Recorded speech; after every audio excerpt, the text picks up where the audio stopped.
about these things. I make a lot of jokes, but when it comes to this dis-ease of our Black men, I am very troubled. And so, as I was having a conversation with Brother Israel this morning, we began to unpack some things about how chronic ailments and chronic illnesses and underlying things really prevent you and I and people like us from moving forward in life. And so what do you do when you don't have the tools readily available to you as what's needed to make a family and to make things happen for your family? So I did want to show the video. I do want to have you, Israel, talk a little bit about what brought you into this situation and a little bit about your life and your lifestyle. But I also want to give God Brother LP an opportunity to introduce himself, shut my face up, and go back on mute and let y'all do what y'all do. So God Brother LP, welcome to the stage. Welcome. And I'm micing down.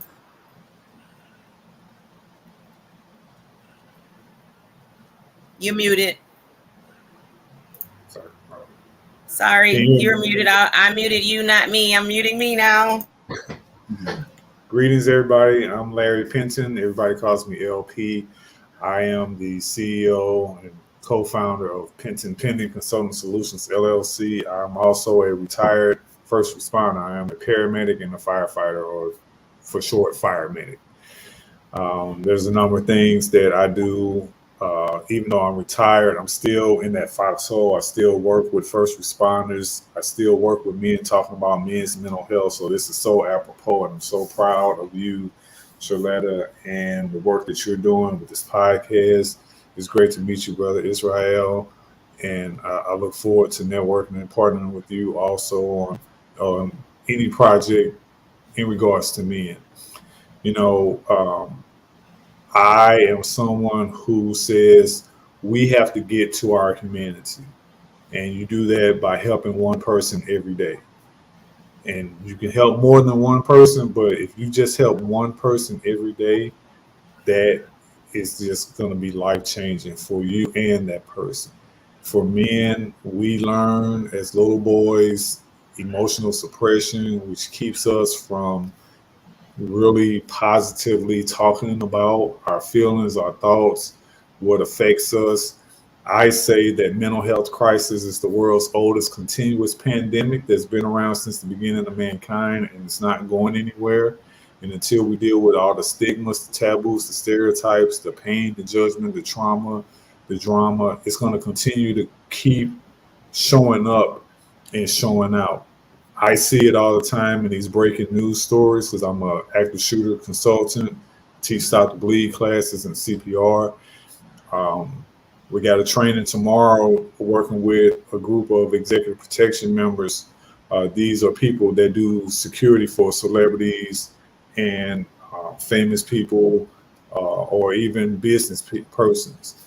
And so one of the things that we talk about is how do you deal with surviving in these real times? Again, I see these breaking news stories all the time, Brother McGee, and I'm telling you, it breaks my heart sometimes when I see the plight of Black men in particular, how we are disrespected, disregarded. I remember there's a line that Tretch came up with in one of his bars in his song, Everything's Gonna Be All Right. You know, he talked about, it was kind of an biographical song about how he grew up without his dad and grew up in East Orange, New Jersey. And he talked about how as a Black man, he's just been disregarded and dismissed and thrown away. You know, he talked about how we don't have that foundation that we used to have in our families, where you had a two-parent household, where you had the dad working, had a skilled trade at minimum. You know, we don't see things like that like we used to see. So when I see these breaking news stories, whether it's involving a firearm, whether it's involving some violent critical incident. I say that we need to do more to get less of those stories in the forefront of the media.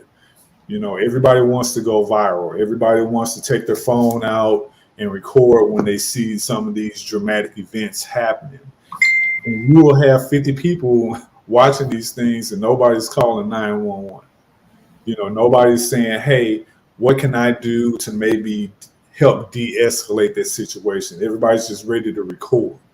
And so people like yourself and me who talk about men's issues, who work with men, specifically black men, have a ready-made base. We already got everything that we need. What we don't have is more of us. You know, there's just you and I on this podcast right now. That's a shame. It should be full of black men on this podcast. You know, and and the reason that I say that is a lot of times the goals and the focus and the energy is not put into the positive stuff like this podcast. You know, if we were talking about some celebrity, you know, doing something silly or Yep. whatever, it'd be 10 million people in here. You know, if we were sitting there doing a crate challenge, you know, we'd be going viral. But when we're talking about serious issues, it seems to be people just pull back and like, oh, you know, I don't want to deal with that. I don't want to talk about that. I don't want to hear that.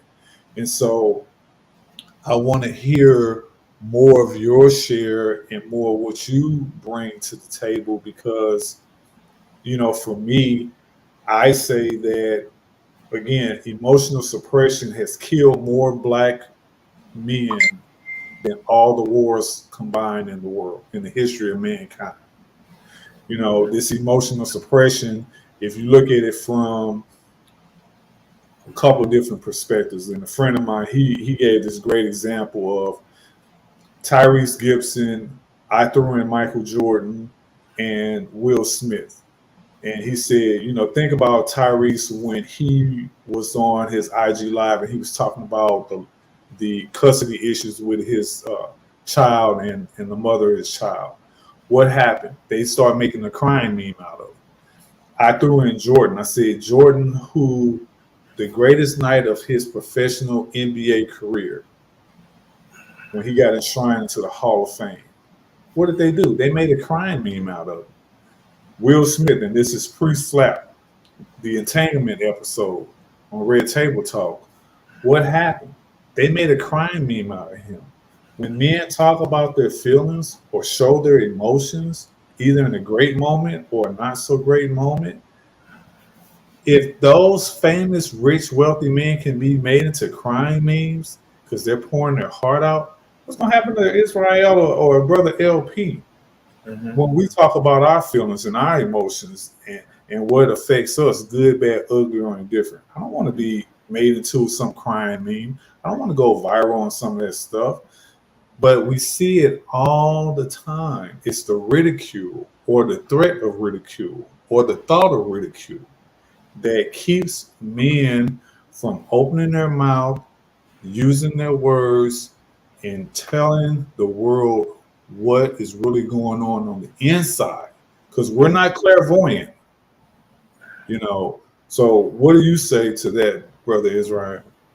I 100% agree, and I think that there's a stigma that has been attached to black men that speaks to, you know, us being weak if we show emotion, us being weak if we, you know, are put in a certain place in life and we don't know how to get out of it. Like there's a certain stigma that's attached to that as a black man. We're just not supposed to show weakness. And I think over a period of time, so many black men have also adopted that way of thinking, not understanding that that has put them in a place mentally and emotionally of not allowing themselves to be vulnerable in situations where they should.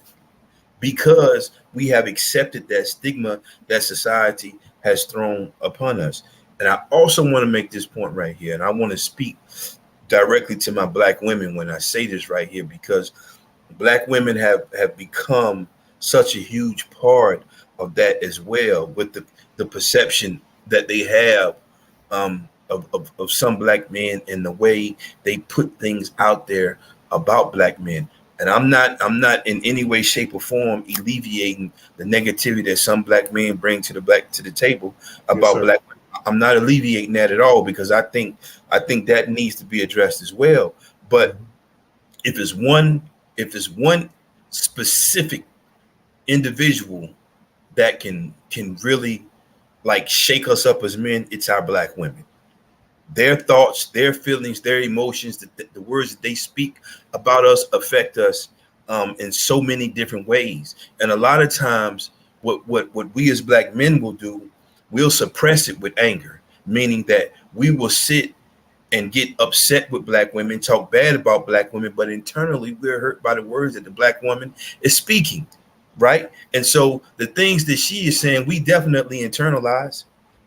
It hurts us deeply to the core, right? Because that's the one person who we want to be looked at in a positive way. We want it to come from our black women.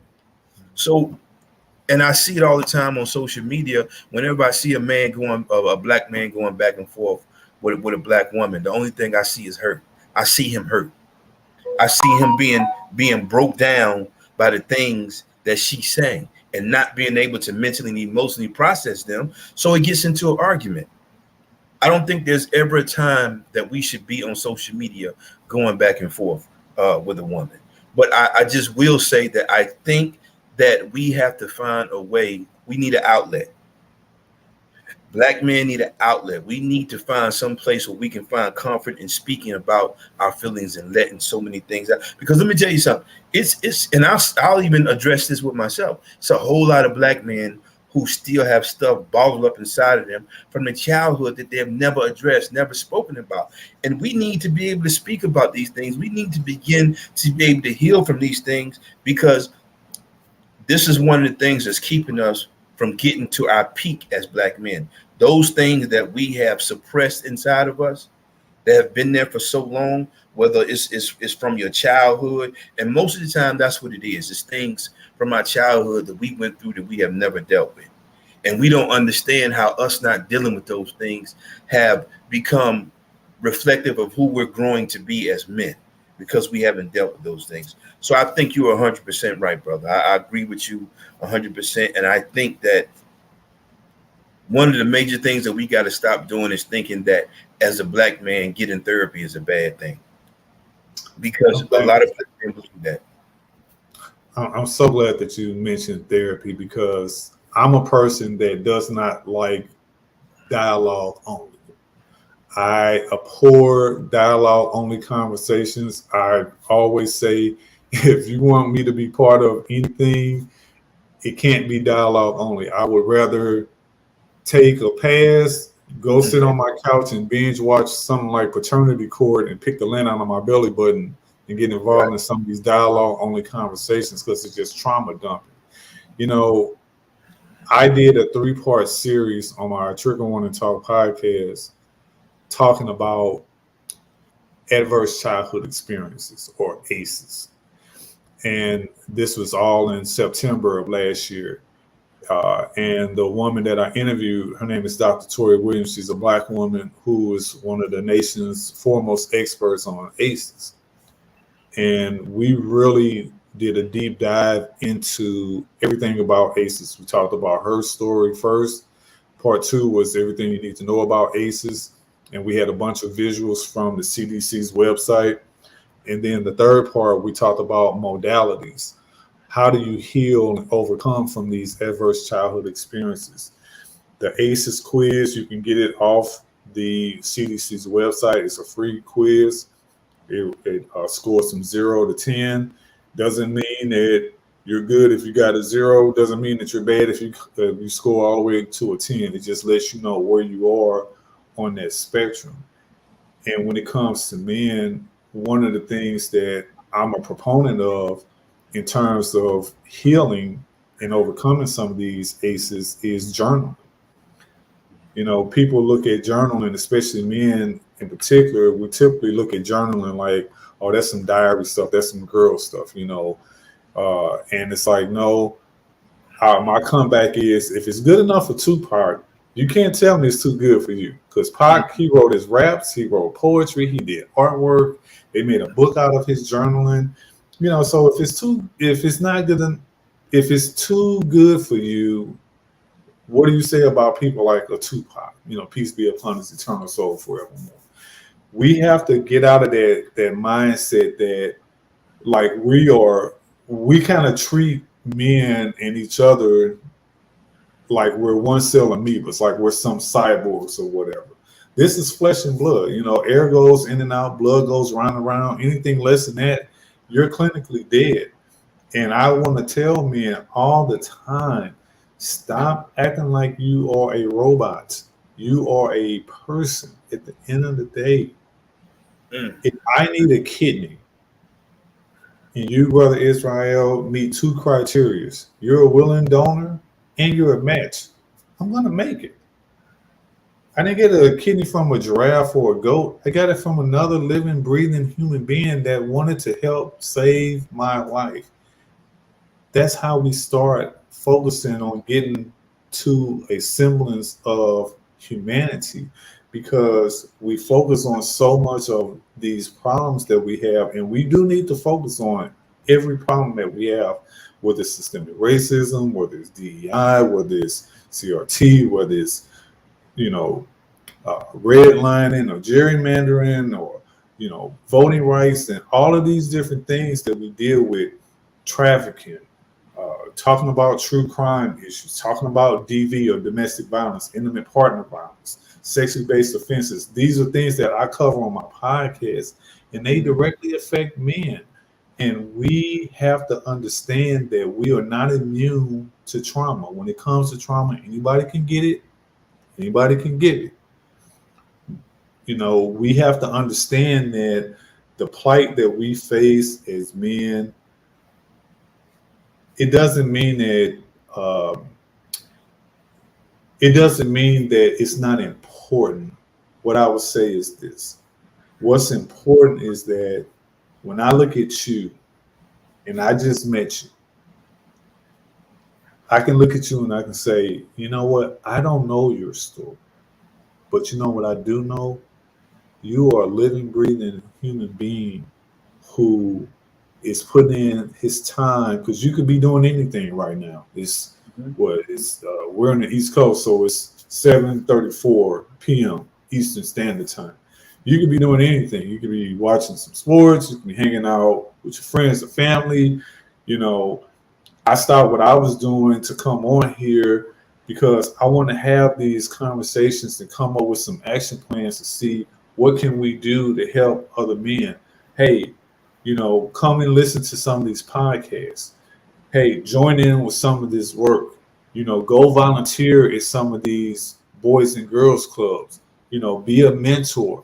You know, guys used to do that stuff all the time. They would be a big brother. They would go and work at places like a junior achievement and be a consultant and help these young folks learn about being business owners, how to run a business. You know, go talk to some of these kids that are incarcerated, whether they're in the juvenile facility or an adult facility. You know, sometimes it's just about having another person there that can talk to you sensibly, peacefully, logically, with intelligence and intellect, with some morals and values and ethics, and say, you know what, whatever you are going through, maybe I didn't have those same life experiences, but that doesn't mean I haven't had any traumas. That doesn't mean I haven't overcome any hardships. That doesn't mean that we don't have some similar stories. I used to tell guys when I was working before I got into EMS, I was working in IT, and before that, I worked in public health. And I was working with young men who were in gangs and who were young fathers and different things like that. And I would get all these excuses, all, you know, well, you know, I'm not around my kid because my dad wasn't in my life. With my dad wasn't in my life either. Next, oh, I grew up poor. Hey, I lived in the projects as a teenager. Next, oh, well, I got to deal with all this stuff, and then it's like all of these things that some people may call excuses. I say, turn those, do a 180. Whatever your hardship is, there's a flip side to that. As long Mhm. as you wake up every day on this side of the dirt, that means that you're not finished doing whatever you are destined to do. Whatever you believe or don't believe. We're not talking about religion or anything like that. I'm saying when with every day that you wake up on this side of the dirt, everybody got the same 24 hours. What you do in it in that 24-hour period can be the difference between helping yourself, helping somebody else, corralling these young folks to say, hey, you know what? Let me be big bro. Let me be the elder. Let me be the OG. Let me be the one that can be the leader. Because we don't have hardly any leaders. Everybody wants to follow somebody. Everybody wants to be, you know, uh, attached to somebody because they have a name behind them. Mhm. I'm not a person who has the same stature as a King or a Jesse Jackson or something like that. But you know what? I don't have to have that status behind me because I can reach just as many people because now I have the technology. I have the social media. I have the smart devices. I'm networking and all these different things. I can reach more people now than I could even 10 years ago, even 5 years ago. And so having that power, and we all have, for the most part, there is a digital divide, and so we have to deal with that issue also. But for the most part, we all have at least a smart device or access to it. So let's find ways to utilize the technology to help us bridge the gap between those that are suffering, especially men and men of color, to the mental health aspect because it ain't going nowhere.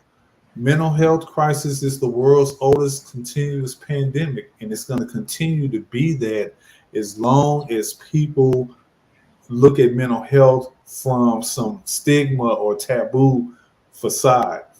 The movie that came out in the 70s, One Flew Over the Cuckoo's Nest, was a great movie that talked about how mental health was utilized, how mental health mental health was given to people that had mental health issues. People were getting lobotomies, people were getting doped up, people were getting locked down in these facilities. Um, all of these different things that we saw in that movie, people saw that and said, oh my God, it's the same thing when Jaws came out. Everybody wanted to go in the open water until the movie Jaws came out, and everybody's like, "Oh, nope, I don't want to do that no more." Same thing with mental health. You know, I always say, here's a great opening icebreaker question when you meet somebody. What's the first word that comes to your mind when you think of the words mental health? Most people are gonna say the crazy, insane, or lunatic. If I had $1 for every time somebody said one of those, my bank account would look like Elon Musk or Warren Buffett.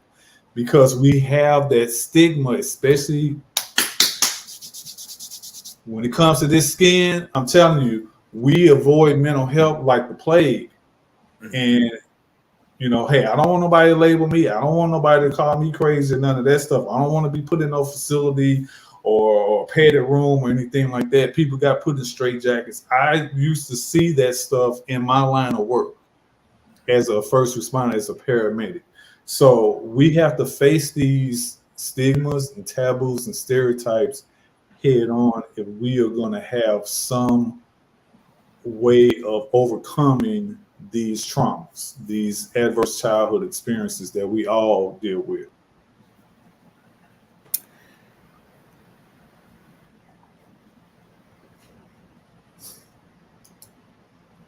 So All right, so I'm unmuting myself. I'm just want to do a quick reset. Thank you so much for everything that we've shared so far. We're going to be tapping in for a while. I want to thank everybody that's watching on Facebook and YouTube Live. I want to thank the young lady that I'm going to be speaking with tomorrow. She just tapped in to support. But tonight we're talking about breaking the silence. Kimberly Crawford, thank you so much for being with us today. You do deserve your own name to be said on live. So there you go. Hi. Hello. Thank you so much for joining us. Tonight we're talking with Israel McGee. Powerful story. I've been trying to see if I can upload his reel. I'm unable to do it. Gentleman's story, professional bodybuilder. Um, got a history, right? As we all do. Did some things which I'll let him unpack because it's all about the men tonight. And got involved with the young lady. And essentially, when things don't work out, and you know how we do, and we say, hey, I'm through with you, and we don't know what those decisions and those choices can do for our men, and sometimes we don't care.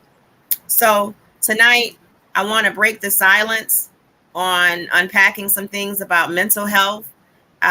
This is kind of free for all topic, but mostly having our men tap in, our chronic illnesses, which we don't talk about, right? Those things that are going on inside of us where everybody think we look okay, but inside we effed up, right? We got problems, challenges, situations, and situationships. And we use our vices to be able to resolve those issues. And sometimes they involve our body parts. And we get entangled with people. And situations come, and then time after time and layer after layer, and we don't really have a place to unpack it, and we don't have a place for our men to unpack it.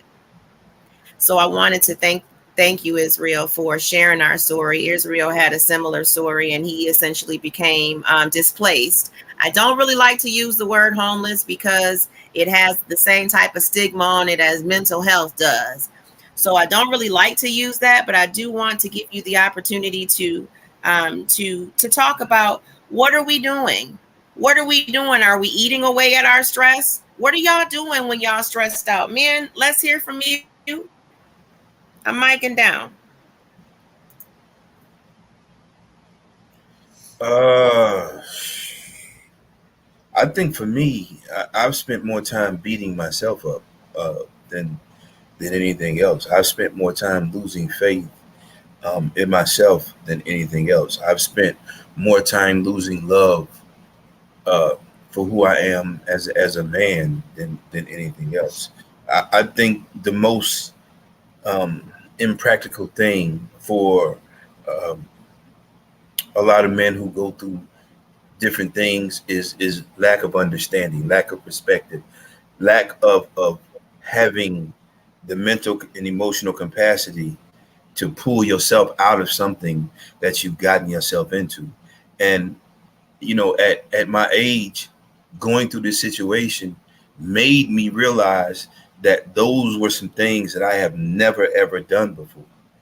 Like, you always feel like as a man that you're strong.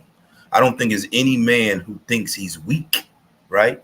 But you get put in situations where you realize, okay, maybe I'm not as strong as I thought.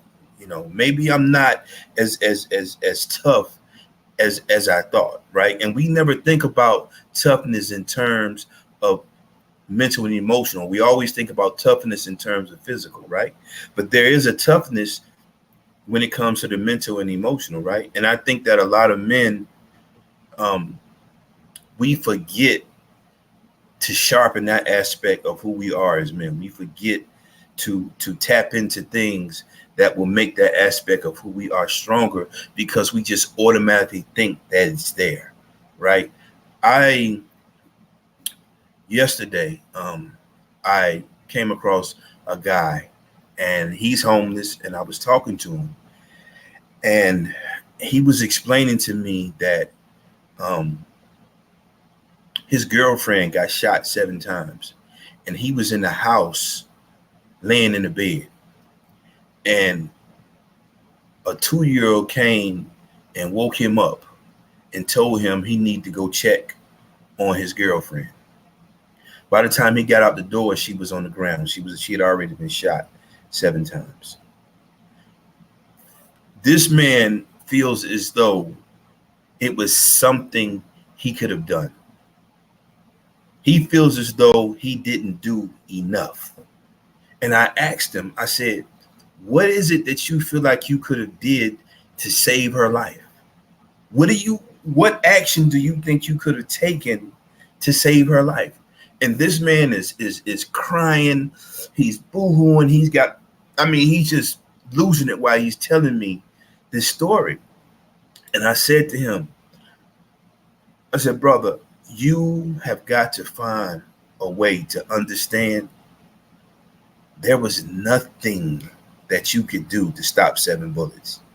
You're making yourself feel guilty. And while he's doing this, he's using alcohol to brush away his emotions. He's using alcohol to make himself feel better about something that he had no control over. And I'm trying to explain to him that you're not helping the situation, you're making it worse.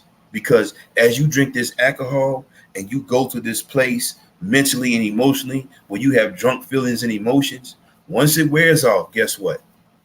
Those same feelings, those same emotions are standing right there, ready to shake your hand once again, to put you right back in that mental and emotional space. You have got to seek bigger and better help. The alcohol is not going to do it. But the point that I'm trying to make about all of this is that as grown men, is situations that we get into that we automatically think because of everything that has happened in our lives that we are able to just handle anything. And those situations let you know that you're not able to handle any and everything. And like for me, being in the situation that I'm in right now, like I said, I've gotten better at being able to help others. My strength is regaining in myself, being able to encourage and help others. If I can help somebody, then that helps me to get stronger mentally. That helps me to get stronger emotionally. And I know that that's my strength. My strength is, okay, I got to go find somebody to encourage today. I got to go find somebody that's in the exact same situation that I'm in, living in this Georgia heat. Let me make sure they got some water. Let me make sure, if there's anything I can do to make sure they didn't got something to eat. Like I have to constantly be in that place, because even though I'm in the same place as them, it takes me away from feeling all those strong emotions and whatnot that I go through being in this situation. And let me just tell you this. Homeless has a lot of different faces. Being homeless does not have one face. You see people on the corner out here with the signs looking dirty. That's just one aspect of being homeless. Just one. It's a lot of different types of homeless people. People look at me every day and say, you don't look like what you're going through. I hear that every day because I don't walk around looking dirty, because I don't walk around smelling bad. It's no way you can be homeless. And I'm telling people, it's not a look. It's literally not a look. It's a place that you're at in your life. Everybody's not a drug addict. Everybody's not an alcoholic. Everybody's not a bad person that's homeless. I see families that are homeless. I see mothers that are, it's a lot of different. You have to take time to listen to a person's story. You have to do that. You cannot be so judgmental as to say, just because they're homeless, they're this type of individual. Just because they're homeless, we should just throw them away. Just because they're begging for change, we should just throw them away. These are not the worst people on earth. I guarantee you that. These are not the worst people. Are they some of the most misplaced? Yes. Are they some of the people who are messed up mentally and emotionally? Yes. Yes. But that can be any of us. And that can be any of us at any point in time. This is my one challenge to anybody that's listening right now. Who out there is not still dealing with something that happened in their childhood? Or who out there has not dealt with something that has happened in their childhood? Who out there is still dealing with childhood trauma that they're suppressing? Who's out there dealing with relationship trauma that they're suppressing? It's so many people out there right now dealing with these issues, but we look at them every day because they look good, they dress good, they smell good, they work a 9 to 5, they live in a nice house. We look at them every day and we just be like, they got it going on. But I guarantee you, if you really sit them down and you talk to them, that you'll find how hurt and how mentally and emotionally messed up that they are. Because when it comes to mental issues, I don't care how much money you got. I don't care what kind of car you drive. I don't care how nice your house is. None of that is going to fix those issues. There's an avenue that you have to go through to get those issues fixed. There's some healing that you have to go through to get those things fixed. And the majority of the time, guess what? We can't do it by ourselves. We need help. We cannot do it by ourselves. So that's all I wanted to say.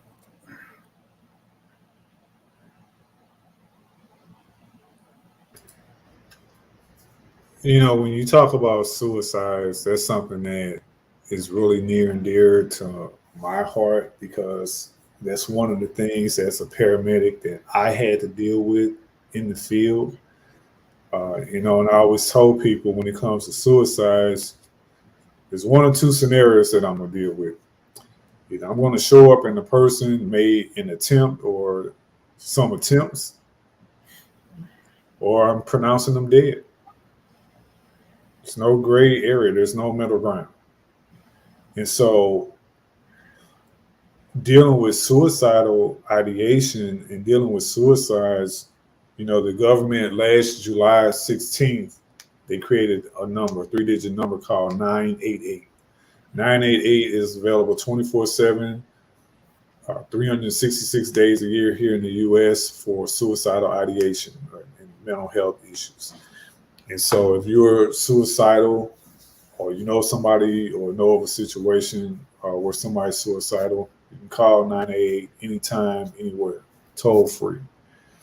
When we talk about homelessness, that's something also that I had to deal with as a first responder because, you know, I'm from St. Louis, Missouri. I live in Charlotte now, in the Charlotte area now. And that's where I worked and practiced my whole career.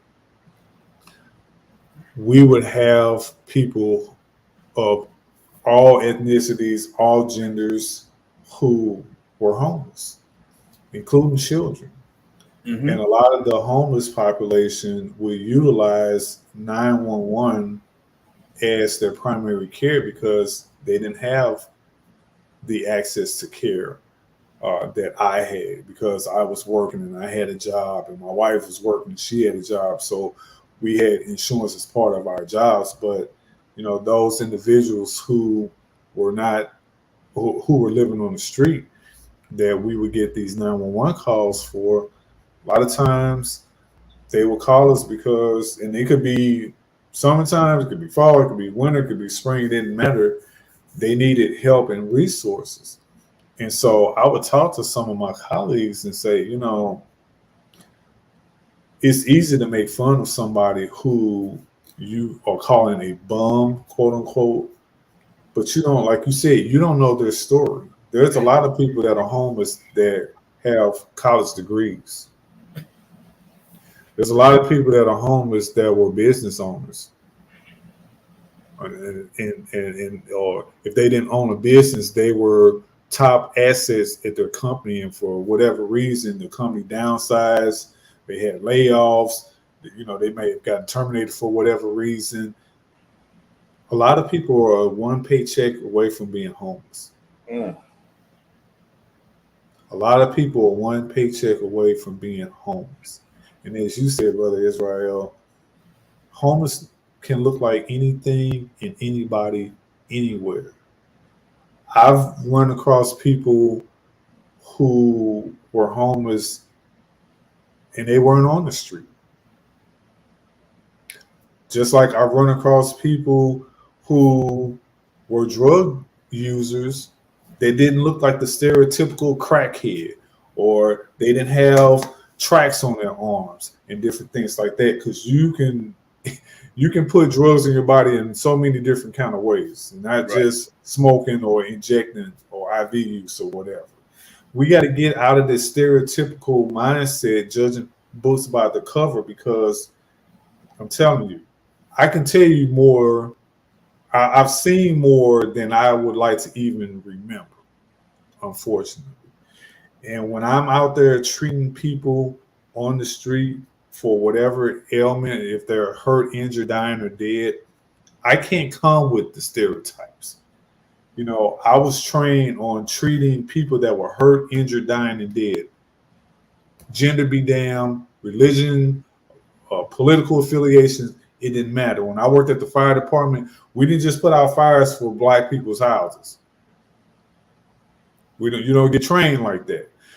So we have to understand that it's important, and that's why I started off saying we have got to get to a semblance of treating each other humanely, helping one person every day, regardless. Hey, just because somebody is homeless, it doesn't mean that they don't deserve to be treated humanely. Doesn't mean that they don't deserve compassion and love and care and resources. So when we're talking about mental health, everybody that's homeless does not need mental health. They need resources to help get them off the street. Now, if mental health is part of that service that they need, sure, no problem. But a lot of times I hear people saying, oh, that person's homeless, they must have a mental health problem. I'm like, why? Why do you say that? Where does that come from? Where, where's your data? Give me the information. I was sitting here when you were talking, and I looked up this list of all of these celebrities who committed suicide just this year. And I even went back a number of years. When you talk about people like the Robin Williams, the black woman who was a journalist who used to be a beauty contestant here in North Carolina, uh, you know, there's Lee Thompson Young, who was the black actor that was on Rizzoli and Isles, who committed suicide. There's so many people who have committed suicide that you would have never thought. Twitch from the Ellen DeGeneres show.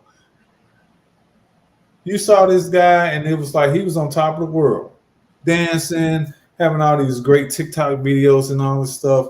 And when I got the breaking news story about him committing suicide, I was done. I was speechless.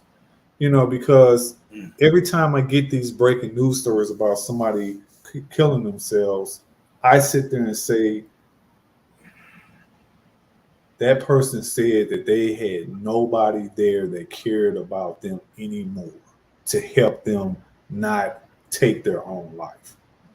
When we show up on these scenes for people that have killed themselves, we're looking for journals, we're looking for documents, we're looking for anything that says that this person was not murdered. And when we find these letters and these journals and these diaries, they almost say the same thing verbatim. Nobody cared about me. Nobody wanted to listen. Nobody gave a damn about what I was going through. Then, my intimate partner didn't want to give me the time of day to listen to what I was going through. I got more relatives than family. I got more relatives than family. Now imagine seeing that on a piece of paper next to somebody who I can't resuscitate. They're gone. Or we worked this person for 20 minutes or an hour and we couldn't get them back. And I gotta pronounce this person. And I'm sitting there and I'm like, damn, maybe if I had got here 10 minutes earlier, maybe if they had called 5 minutes earlier, maybe if that person who they wrote about in this letter had a different conversation with them, especially when it comes to men, because again, like we were talking earlier, men hold stuff in. and they don't talk about this stuff. And either they implode and do something harmful to themselves, whether it be alcoholism or drugs, or they explode and they start doing something to other people. Again, like with these breaking news stories that we see. And so we have to find a way to let people know that use your voice, use your words. It doesn't matter where you grew up. You could have grown up in the projects, you could have grown up in poverty, you could have grown up with a silver spoon in your mouth. When it comes to trauma, again, anybody can get it and anybody can give it. And that includes doing self harm. And so when we're talking about modalities, I tell people everybody's not going to be fixed going and laying on somebody's couch for 45 minutes doing the Q&A section. You know, there's so many different modalities, whether you're talking about Western medicine, medicine as a whole has its place. That doesn't mean everything and everybody in every situation needs a pill to fix it. I'm just saying medicine has its place and you have to know what works for you. But also think about some of these other modalities that people are not utilizing as much, but it's starting to be utilized more. Reiki, NLP, cognitive behavior therapy, EMDR, which is phenomenal for people who are dealing with post traumatic stress disorder or complex post traumatic stress disorder, hypnotherapy. You know what, Brother Israel? I did a podcast episode last year and I was interviewing this woman who has clients that she's been working with for over 30 years who have been survivors of different traumas, sexual based offenses, domestic violence, all kind of stuff. You know what she does to help these clients? She uses crystals and tarot cards. So when we're talking about modalities and metaphysical modalities, there's so many other options available to help you. Yoga, meditation. There's so many different things that are available for people to utilize. We're not talking snake oil salesmen. We're not talking junk science or anything like that. We're talking metaphysical modalities that are being utilized by people, and these people are licensed and degree and certified and have been trained and continue to get training, and they work with people like myself, and they work with people who are in the mental health field to help give them the tools to put in their toolbox to say, hey, you know what? Today is not your day to take your life. Today is not the day for you to go upside your intimate partner's head. Today is not the day for you to take that swig. Today ain't the day for you to Today ain't the day for you to hit that pipe. Let's just take it one day at a time because we're not trying to change the whole world right now, right today. We're just saying for you right here, right now, let's deal with what's going on with you right here, right now. And if that means I got to call Israel and say, hey, man, can you be on standby just in case his brother calls you? You know, if I have to say to Mrs. LP, hey, you know what? I might have to go check on my brother for a couple of hours, you know, because he's in bad shape right now. If that means that I have to call for EMS to come to have someone show up and take this person to get the help that they need because they have some type of altered mental status, whether because they're under the influence or because they're talking about hurting themselves. I got to have the courage and the compassion to do that because what's the alternative?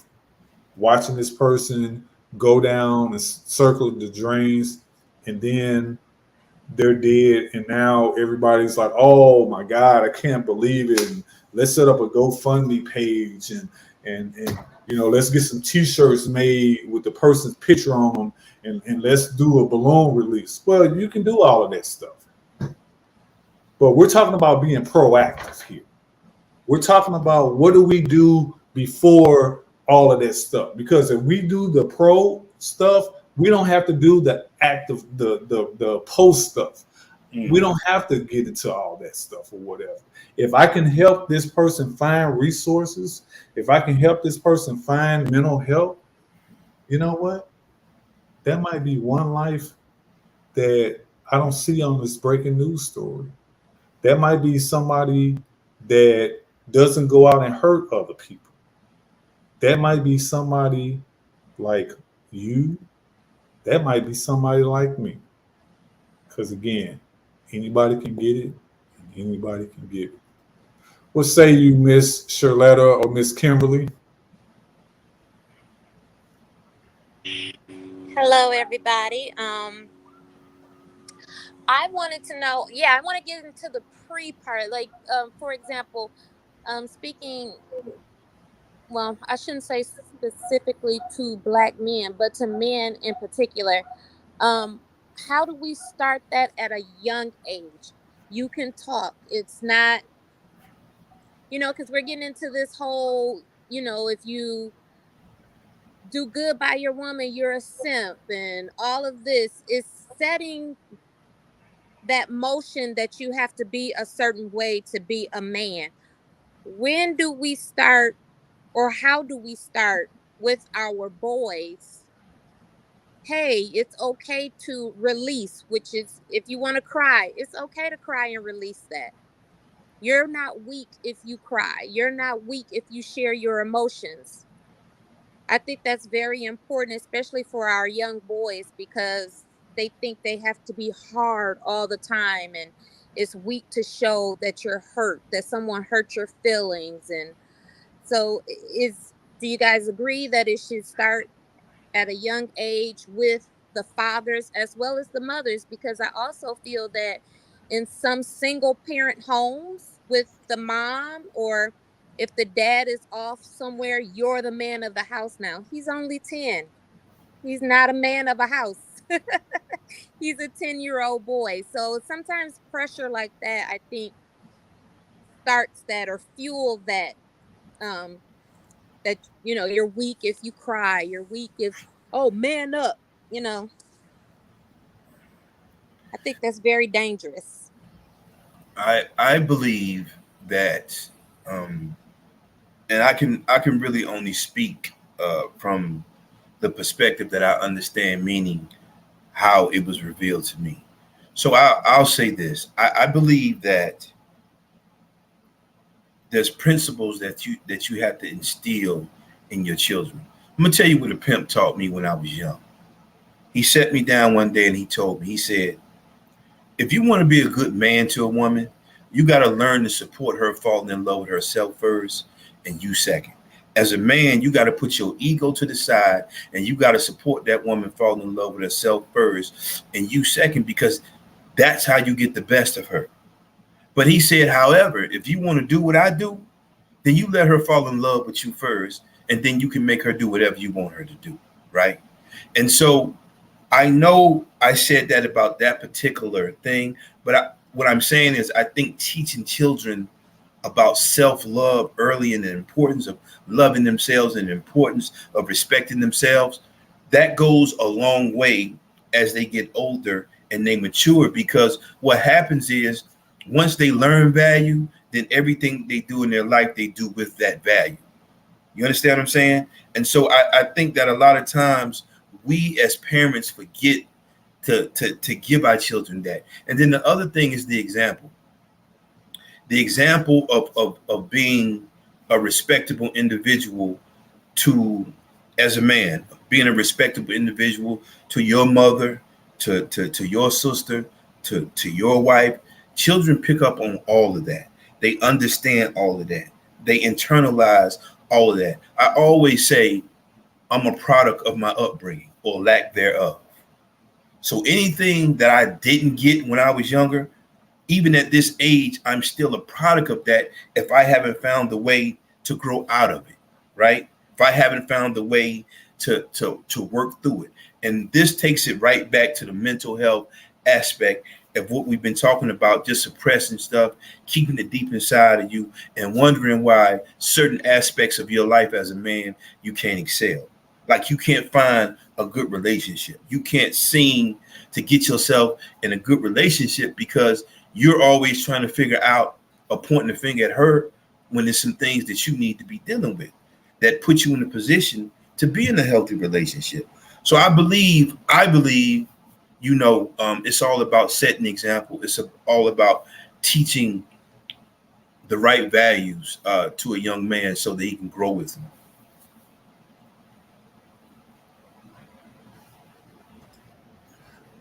I was raised in a single parent household.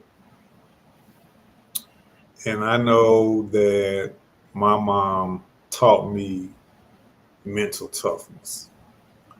She taught me verbal judo. She taught me about morals and ethics and values. She taught me that my name is all I got in this world. She taught me that education is important. She taught me about not putting my hands on a woman.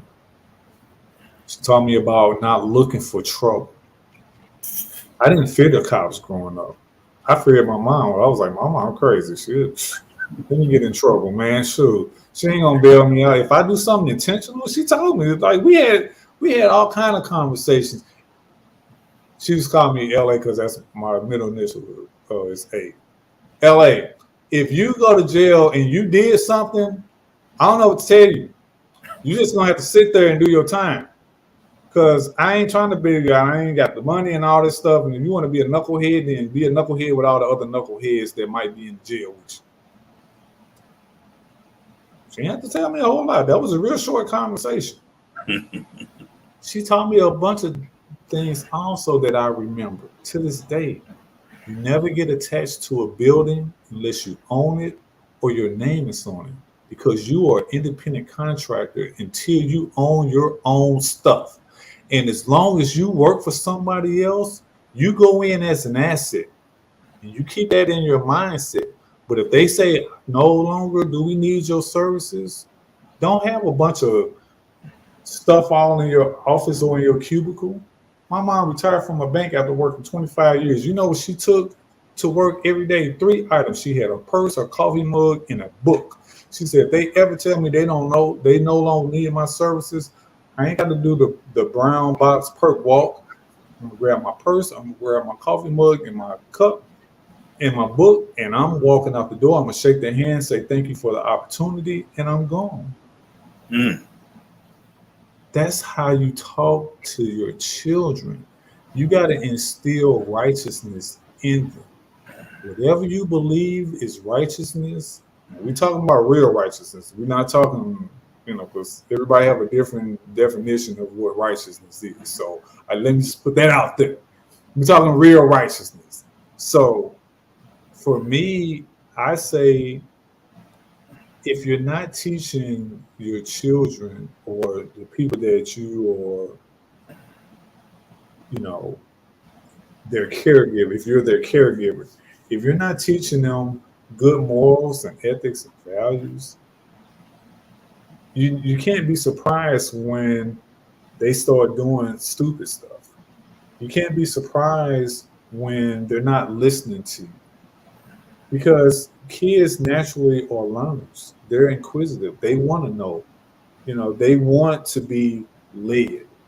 And they're going to learn either way. They're going to be led one way or the other. It's just, are we learning how to gang bang, or are we learning how to do some STEM training? Are we learning how to build something, or are we learning how to tear down something? So when we're talking about like boys in particular, I say I don't see nothing wrong with teaching young men about showing their emotion. We're not saying if a butterfly lands on you, burst out in tears. We're saying that if something is affecting you, first of all, use your words. And first of all, it's okay for you to have an emotion.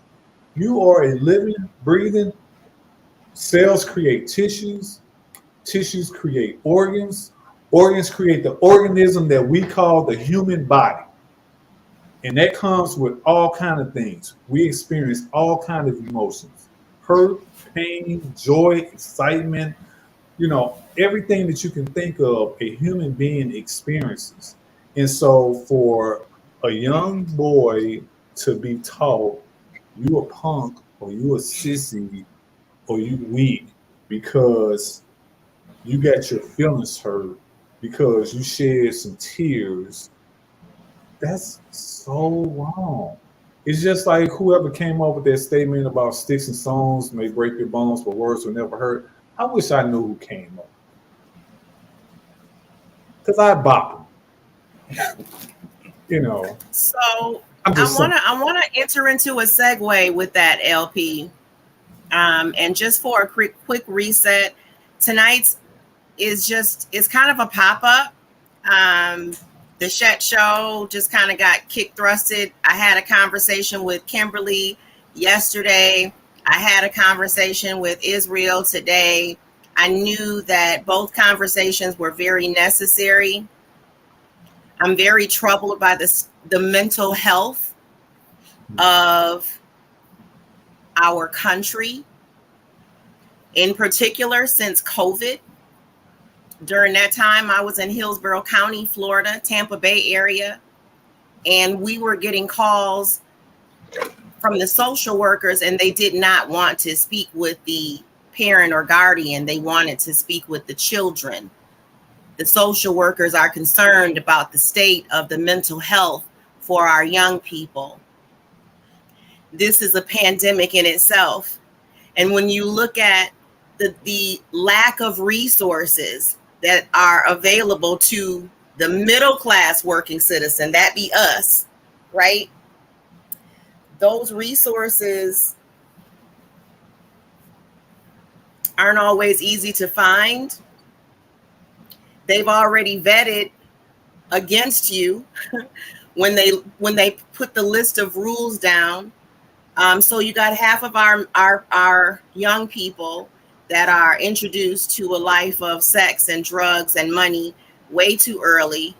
The parent having to work one or two, sometimes three jobs to make ends meet.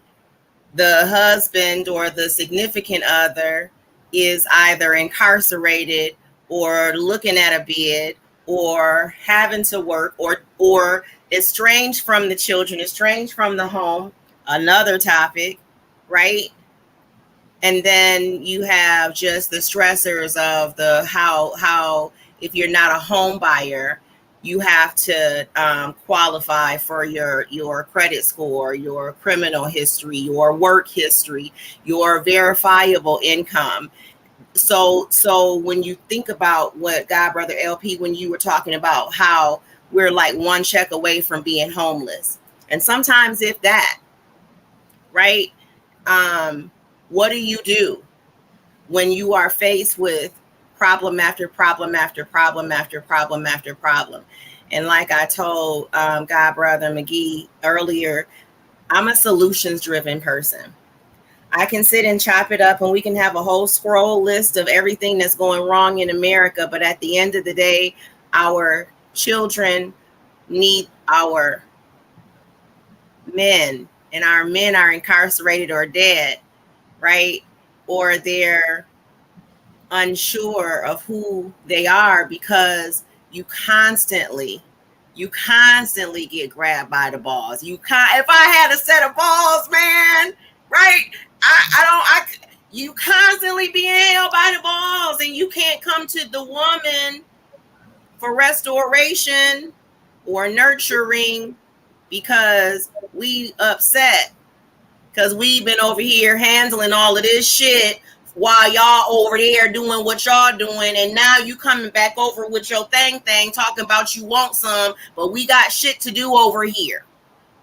So it's a perpetuation of one thing after another, and they're vetting that us melanated women will not hold you all up in prayer. We will not continue to build you up. We will not pray for you and pray for the well-being and go and get the resources and the tools and bring them back to the camp, right? We're betting on their betting on our children being confused and having these rights. You don't hold a child responsible for a crime if they're of under a certain age, but yet you give them a right to do things to their body before they transition. You come on, you're making it confusing for a reason. And so if we can just scale back a little bit, stop being so upset about everything. Our boys is rambunctious. They say we just have a lot of energy. They have a lot of energy because they excel at everything. They excel at everything, but they don't excel at the things of their mind. So we're not cultivating their mind. We're putting them into a sport, right? Putting them in the street, putting them into a sport. We never tell them, hey, little Johnny, hey, little LP, you can be whoever you want to be, including something that's never been created before. Because guess what? There is nobody on the planet like you. And when we give a child that type of hope and that type of confidence from inception, right? Because these kids is coming out the 2-3 months old, pulling out tablets and being able to find something. So we can instill those types of things in us. But what is it in us that doesn't allow us to love the Black man, to celebrate the Black man, to build the Black man? Now y'all done did some shit. That's for another show. Today, we're talking about coming together as a collective to find out what resources we have. We already know what the statistics are. Statistics are. That's my stuttering point. Okay, we know what the statistics are when it comes to incarceration points, right? Nine times out of 10, most cases, I haven't even been doing the study, so I don't even know those statistics, so I won't say. But a lot of those incarcerations in the beginning, those first time, they were petty crimes, right? They were not violent. They were not considered violent crimes and violent criminals. The violent criminals, we for a while didn't meet that statistic, but yet you're coming out with the felony and you've lost all of your rights. You served your time, but you still lost your rights. You go to somebody and you try to go and get a job for them, and they're going to automatically label you, especially depending on whatever you done did. If you done did it more than once, God bless you, right? So there are fewer and fewer alternatives, it would seem. Excuse me. In the segue, as an old lady lead up, is because I have my insurance license and I specialize in financial services. One of the things that God Brother LP and I have always spoken about is the financial literacy, the literacy that we need.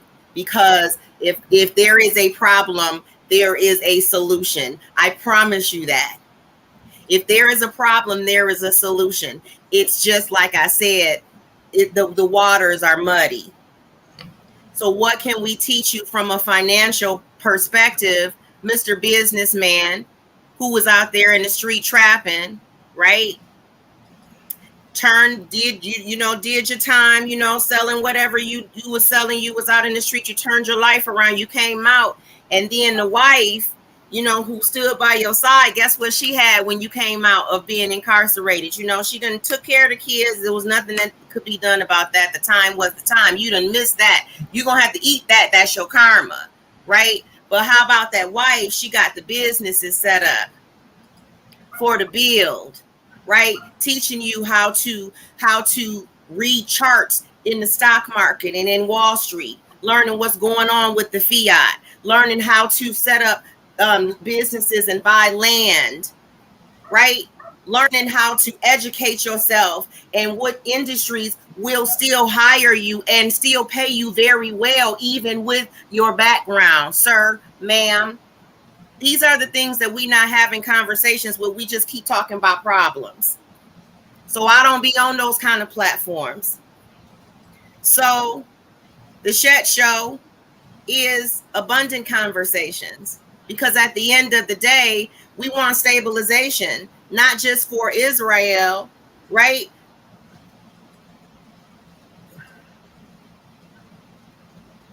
But I think there's a conversation that needs to be had about you you spoke of being collective. Say for example, brother in doing his bid, doing his time, he's in survival mode. While he's doing time in survival mode, she's in the world doing being in that same mode, being in survival mode. So they're not collective. They're not collective. They're individual. So is it safe to say that sometimes you need to get yourself together before you can become collective? Because it's all about the mindset. I think there's resources. I think we could go online and speak to another brother, but we're such in survival mode. I can't say, "Hey King, how you do that?" without wanting he's going to want something from me. You know what I'm saying? Like the brother said, I want to be a service. Sometimes you don't have to charge for a service. You've been through that. You've been down that road before. I see my brother such struggling. Bro, I got a business. Come over here and learn the maps. I know how to do day trading. You ain't got to do that. You know what I mean? Like until we understand that we have to get out of this survival mindset. Easier said than done, but we have to get out of that survival mindset individually and then come together collectively. Because once you get out the bed, I've been holding it down. You can't come in the house and say, "Oh, things ain't gonna go like this." What you mean? I've been holding it down for 7 years while you've been locked up. Individual thinking got to come together, especially when there's kids involved. Got to come together, but we can't come together until our mindset individually is helping each other, being a service. I personally, I want to speak to this, but I really want to use my own experience to speak to it. I was 20 years old when I was picked up by the federal government for trafficking cocaine um, throughout 4 different states. They accused me of moving 85 keys of cocaine a month over 4 states. And the one thing that I understand now that I didn't understand then when it came to money was during that time, money was power, money was fascination, right? If back then we would have had the financial tools that they have now, meaning cryptocurrency, understanding about CDs and all of this stuff that they didn't give us an understanding on when they dropped drugs in our community. Imagine where a lot of people would be right now who made all this money. The problem was our financial literacy didn't extend any further than a new car or some new clothes or some jewelry we didn't understand, hey, let's go buy this land, let's invest in these houses, because we couldn't see ourselves getting busted. We couldn't see ourselves being incarcerated while we were making all of this money. We thought it was going to be forever, and that's how we lived. We lived in the moment, right? So at 20, I got 13 years in federal prison, right? And so throughout during my time, the one thing that changed me was understanding that as a dope dealer, I wasn't any different than a crackhead. That's the one thing that changed my mindset about getting out of prison and changing my life. Because as a crackhead, the drug is is is is your power. The drug is your issue. For us, it's money. Money to us is the same exact thing as crack is to a crackhead. It's no different. And so once I got to a point that I understood that, that's when I knew when I got out of prison, I won't never coming back. That's when I knew when I got out of prison, I won't go never sell drugs no more.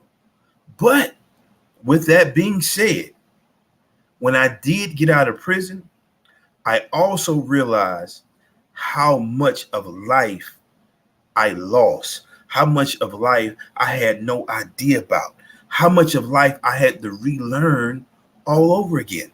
All right. So the point that I'm making is that Nowadays, it's like a woman will attach her love to how much money a man has or what he can do for her. That's how she will attach her love. She will only have feelings for a man that can come in and take care of her household or pay her bills. Or I know y'all didn't seen the conversations about the 50-50 thing, but nowadays that's what our feelings are attached to, what a person can do for us. And so me coming home during that time, being broke, not having nothing, my first job was $6 an hour. I worked for $6 an hour, my first job I had coming out of prison. And with that $6 an hour, I had to pay the halfway house I was in, and I had child support that I had to pay out of that $6 an hour. So what do you think in my mind I said immediately I needed to do? I got to go back to hustling. It ain't nowhere in the world I can make it like this. I got to go back to hustling. So here's the thing though, and this is why I tell people I will be a hustler to the day that I die. Because what I learned was it's okay to be a hustler. It's just what you hustle. The same principles apply, right? The exact same principles that I took to sell all of that dope is the exact same principles that I took to find me a legal hustle and make money, because I knew I couldn't survive off that $6 an hour, right? So my point is that there is a period of growth mentally, emotionally, that a lot of men need to go through, that some of us just haven't progressed through. There's a period of growth that we have to go through with understanding what it takes to actually be a man. What is an actual man? Is a man just somebody who can come into a woman's life and just pay her bills? Just pay the mortgage? What does a man represent nowadays? And that's what we have gotten away from, because everything is about how much money you making, how many of these bills that you can pay. There's no collaboration anymore. Women just feel like, okay, if you can pay, you can stay. If you can't pay, then this ain't gonna work. So we need to get, and this is not a knock on women at all. This is a knock on the way that men and women think nowadays. I see men and women online all the time fussing and arguing about 50-50. And I'll just tell you, as a man, what I was taught. What I was taught was, if you're a man, then you take care of that roof. Your job is to make sure your family got a roof. That's your job as a man. That's what I was taught. Now, I don't know where that changed. I don't know how it changed, but I was always taught that it's a man's responsibility to make sure that there's a roof over his family's head. That's not a woman's job. That's not what she's supposed to have to worry about. Now, is it wrong for a woman to help out? Of course not. But I think there are just certain conversations that we shouldn't be having disagreements on, that we are, especially not in 2023. Because these are the conversations that are keeping us separated and keeping us from coming together, doing what we need to do to make things happen. And this day and time, you need more than one income. This ain't no one income environment unless you just somewhere just really getting it on, making some really, really good money. You need two incomes nowadays. You need two people working together. You need two people with an understanding. You need that nowadays. And I'll even go so far as to say that as a man, what I've also learned that I'm not afraid to allow myself to learn something from a woman. And the reason I say that is because growing up the way that I did, it was a lot of things that I was never privy to. It was a lot of things that I never learned because I was in the street. And by the time I came home from prison, I didn't know anything about checking accounts. I didn't know anything about credit. I didn't know anything about any of that stuff. So at some point in time, you got to find somebody to teach you these things, because these are elements of survival in the life that we live today. So why not? Why wouldn't it be a woman? Why wouldn't it be easier for a woman to come to you and sit you down and be able to teach you these things? Because this is just yet another way that y'all can grow together. So that's just, for me personally, that's just what my experience was.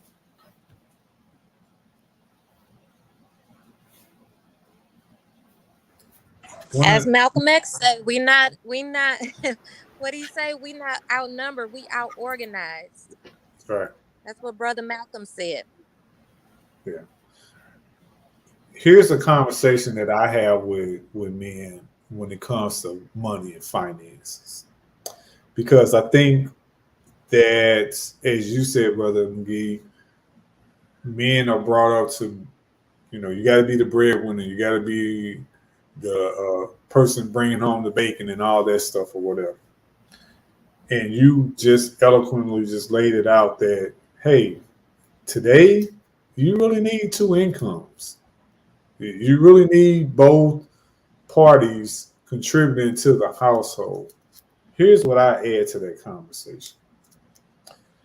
For the guys that are stuck on being the breadwinner, I have a question. Well, I got one question with 27 parts, but I'm not going to get into all 27. One of the questions that I have is it a skill issue or is it a will issue with you when it comes to who Say it brings again. home? Is it a skill issue or a will issue that you're talking about when it comes to bringing home the bacon? I'm going to use myself as an example. I'm a first responder. First responders don't make a whole lot of them. They can, but typically either we work for a government entity like the city or a private service. Like I work for a private EMS service, but I also work for a fire protection district in St. Louis County, Missouri. Between both jobs, I was making six figures. That's with two jobs. Mrs. LP works for a Fortune 100 company. Been working for this Fortune 100 company for going on 8 years. She's making six figures also, but her six figures are more than mine. She has a college degree. She's working in corporate America. She works in payroll and HR and all this stuff. I will never make more money than she makes in terms of being a first responder compared to the corporate work that she does. It just ain't gonna happen. You know, we had a conversation about that. You know what the conversation was? Hey, you know what? We're gonna pool our resources.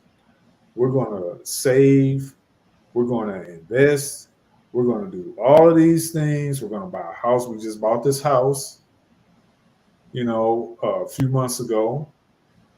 Every move that we make, it's going to be a team effort. It's not going to be based off of, you know, some old archaic stuff where I'm the only one that's working or we're only depending on my income and all of that stuff or whatever. Because again, skill wise, the way it's set up, and she always says, I hate the fact that I make more money than you because your job saves lives.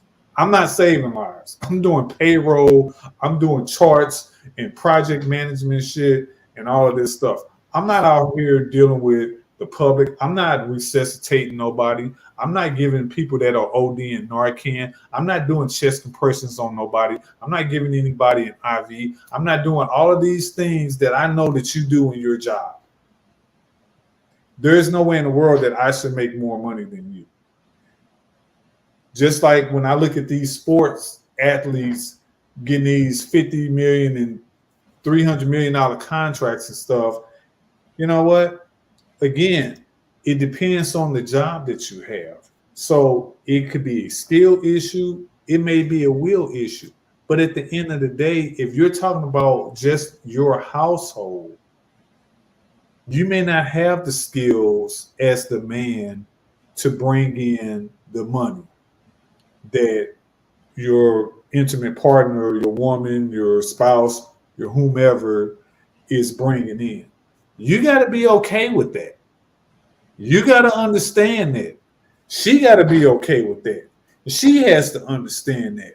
And there has to be a meeting of the minds. And you may have to have more than one conversation about this. Because if you're stuck on, well, I'm the guy, I got to bring in the most money or whatever, okay, that's fine. What are you going to do that? Does that mean you got to get 4 or 5 more jobs? Does that mean you got to go out there and hustle on the street? You know, what is you doing to eclipse her skill issue? If you are stuck on, I got to be the breadwinner. Because that conversation, that's a big fight that happens in relationships all of the time. Who's bringing in the money? Who's bringing in the most money? And again, you laid it out so eloquently about these problems that we see in relationships. We're just talking about bringing in the money. We didn't even get into all the other stuff, how those conversations lead to disagreements. Those disagreements tend to lead to domestic violence. Those domestic violence situations tend to lead to mental health problems, tend to lead to physical health problems, tend to lead to people getting hurt, injured, dying, and dead, and all kind of stuff. So it starts with having some very simple but complex conversations just about that, because it can be a whole domino effect. We're just talking about money. The money is the source. But you know what? What are you doing to increase your skill set? That's where education comes in. I'm not talking about necessarily a 2, 4, or postgraduate degree. I was making 6 figures with 2 jobs that did not require me to have a degree. I just had licenses and certifications, no college degree. So again, there's so many ways to skin a cat. You just got to find out all the ways to skin a cat. That's all we're talking about here. You got to put as many tools in your toolbox that you can carry. And if it gets too heavy, this is LP. You mind giving me a hand with this toolbox? Because I might want to be Atlas, but you know what? I'm not this Greek mythological character or whatever. I can't carry the whole world on my shoulder, on my back, because I'm a person at the end of the day, just like you are. That's all we're talking about. That's where that collective mindset comes in, though. Absolutely. You know, I just want to say this, man, because y'all forcing me to be extremely transparent in this moment, man. So, like, I gotta say this. Like, I was dealing with a woman where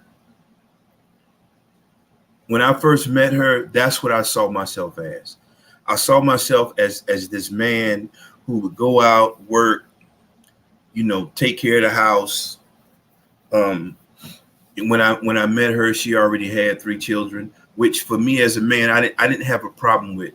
And this is one thing that I tell black men all the time: stop tripping on women who got 2 and 3 children when you got 2 and 3 baby mothers, because there's no difference. She just has her children all the time, and you don't.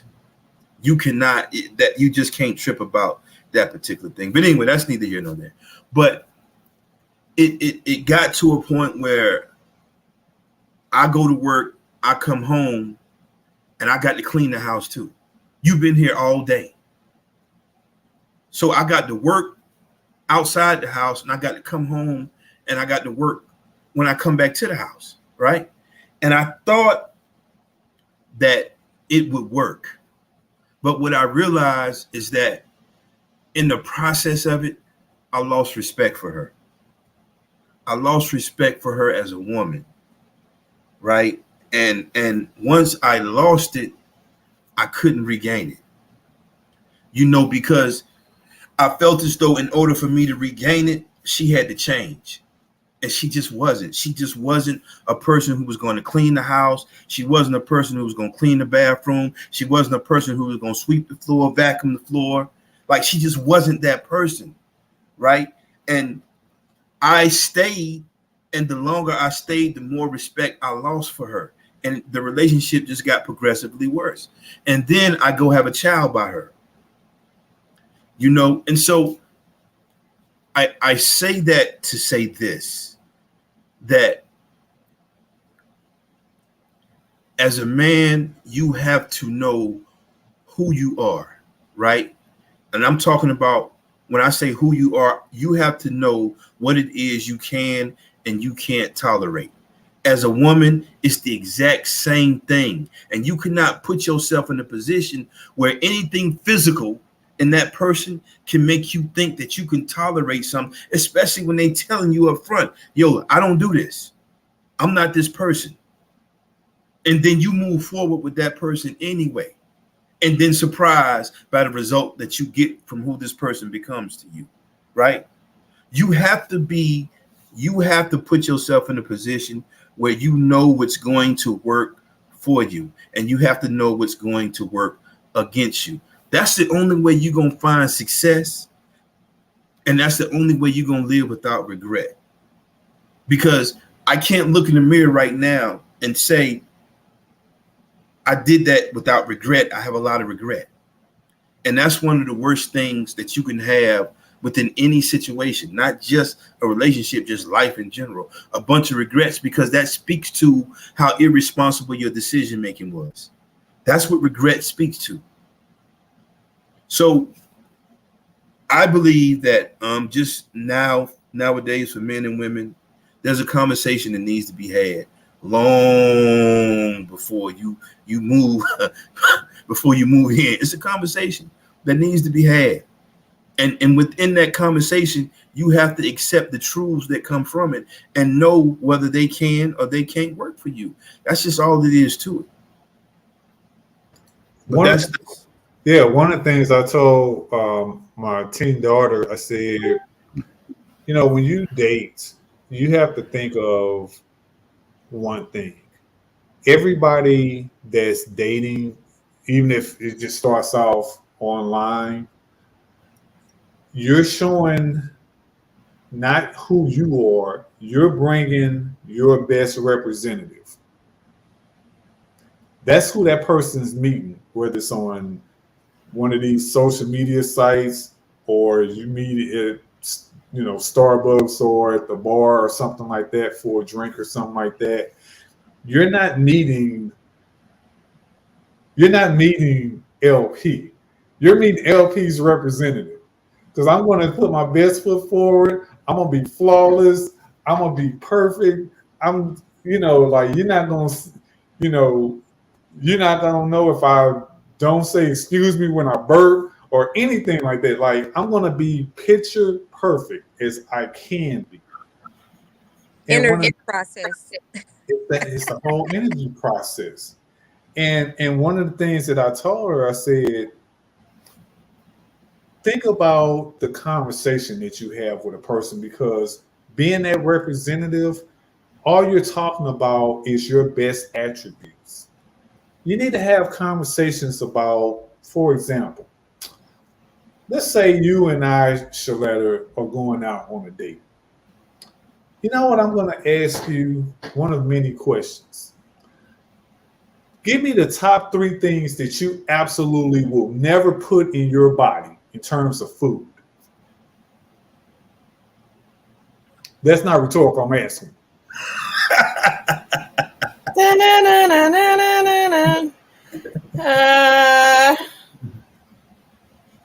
So if you said chitlins, if you said ham hocks, and you said beans, I don't need to ask you what do you like to eat, because you got a million things that you can tell me, but you will never ever eat chitlins, beans, and ham hocks. So that lets me know to never make, serve, order, buy you chitlins, beans, and ham hocks, right? Because if I buy you, order, make, sell, give you chitlins, beans, and ham hocks, You ain't eat them. I'm ignoring your boundary. That's right. Mm. That's You right. told me your boundaries. I asked you what your boundaries were. Mm-hmm. That's just with food. Swap out food with something else. Do you like to be manhandled outside of the bedroom? No. You know, do you like for me to open your door? You know, these are questions that you should come to the date with your pen and your notebook or your smart device, and you should be taking hella notes, and your partner should be too, because this is how you minimize domestic violence. This is Mm. how you minimize problems in your relationships. It's called communication. And if you don't have communication, unless you're clairvoyant, and that person is too, it's a guessing game. We don't need to guess. We're intelligent. Well, again, we're not one cell amoebas. I can ask you, hey, do you put the cap on the toothpaste? Because I got a big problem with that. Do you lift the seat up, or do you have the toilet paper going that way, or do you have it going the other way? Because that might be an issue with me. I'm saying it could be something as minute or major. It sometimes the smallest things be the tipping point. Yeah. Yeah. Speak on it, brother. Speak on it. Yeah. And I'm telling you, you don't want to walk around like this human pressure cooker waiting for the straw that broke the camel's back because you failed to find out what your partner's boundaries are and vice versa. And we see it all the damn time. We hear about it. When I get these breaking news stories about a couple that you know the one partner killed the other partner, I'm like, it was bigger than it was bigger than that. It may have been smaller than that, but it crescendoed into this big blow up or whatever. It's the verbal judo. So going back to the food, if I know what you don't like, I'm not gonna make you anything that you don't like. I'm not gonna make you anything that you don't like. I'm not gonna look. I'm gonna be playing guard. I'm gonna be blocking all this stuff or whatever. You know, unless you tell me that your tastes have changed. Now, if I make you a plate and let's say I had a ham hock, I would at least ask for forgiveness. Maybe I forgot. I'm human. But it ain't gonna you ain't gonna see another ham hock 2, 3, 4, 5, 6, 7, 8 times. Cause that ain't forgetting. That's setting a pattern. That means I don't give a damn what you say. You gonna eat the cake anime because some people had that mentality, right? So Narcissistic behavior. it see that's why I love black women. I'm telling you. Because Like you also have to watch the signs of, because like you said, it's a presentation. So just like you start a job, the first 90 days, you don't get benefits until 90 days, right? that's So right. you're going to put on your best foot forward for the first 90 days. But when you go around their family, when you go around their friends, and you may say, I don't eat ham hock, I don't eat pork. Oh, baby, I don't either. You know, and there's female and males that do this. You know, oh, baby, I don't either. But when you get around their friends, them ribs was good last week, wasn't they, bro? Wasn't they, sis? Oh, don't bring that up. Don't bring that up.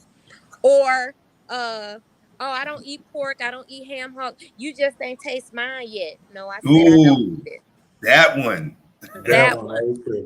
That's That one. narcissistic behavior. You just ain't taste mine yet. Try it. Try it. You know? It's like what part of no did you not understand? and respecting my boundaries, because when I say I don't want it, I don't want it. Mm-hmm. You know, and Mm-hmm. oh, you don't know what you're missing, and then he's going around all his friends. She don't eat pork. You know, she don't eat pork, bro. She tell her she ain't had my ribs yet. I just don't eat it. Respect my bound. Respect it. Right, So, right. but male and female do that too. I'm not just putting that on the brothers. Males and females can be narcissistic. Absolutely. And that's all we're talking about. We're just saying that you got to have the talks, plural. You got to have and understand, because again, we're not clairvoyant here, and we don't want to be. I I always tell people, you will never ever, and I don't even like using the word never. You will never ever ever hear me say I know everything that there is to know about Mrs. LP. You know why? Because that means that I'm not allowing her to grow. Mm, mm. I Ooh, don't that's a want to good know one. everything. I want to learn something about Mrs. LP every single day. I don't care how mundane it is, Mm, and vice versa. mm. Because if I don't, I'm like, something's wrong here. Like Mrs. LP, I need you to do something like, you know, bend a paperclip the opposite way or something like that. Do something that I ain't never seen or heard you do, just to satisfy my curiosity, because I don't ever want to feel like or be able to say I know everything about you. And how boring would that be? Because you know what? That leads to domestic violence. Yeah. That leads to narcissistic behavior. That leads to trauma. That leads to control. It leads to all kind of negative stuff. Hmm. Mm. So when we're talking about it from a holistic point of view, we're having fun with it, but we're so serious because we see how some of this stuff happens like that off of little or nothing. Mhm, mhm, Little or nothing. mm. That's all. It's got to be open dialogue with coming up with some plans of action on how do we, because a relationship is a contract, whether it's verbal or written. A contract is three components: an offer, an acceptance, and consideration. Charlotte, you want to be my woman? That's the offer. You say yeah. That's the acceptance. The consideration is here's the boundaries. Don't feed me no ham hocks, no chitlins, no beans. My boundaries is hey, don't put your hands on me unless we're in the bedroom. You know, uh, I don't have a problem with cleaning and cooking and all this stuff or whatever. You know, just clean up behind yourself. You know, I don't want to just do all the work. Or it's just like so you start laying out the stuff that is your boundaries. They lay out the stuff that's their boundaries, and you say, okay, we can negotiate on some of this stuff. Hey, maybe you know I'm a toilet paper roll this way person, and you're that person or whatever. Can we just make sure there's paper on the roll? So, talking about that a little bit, I'm not gonna hold y'all all evening. I know a lot of people we got things to do, but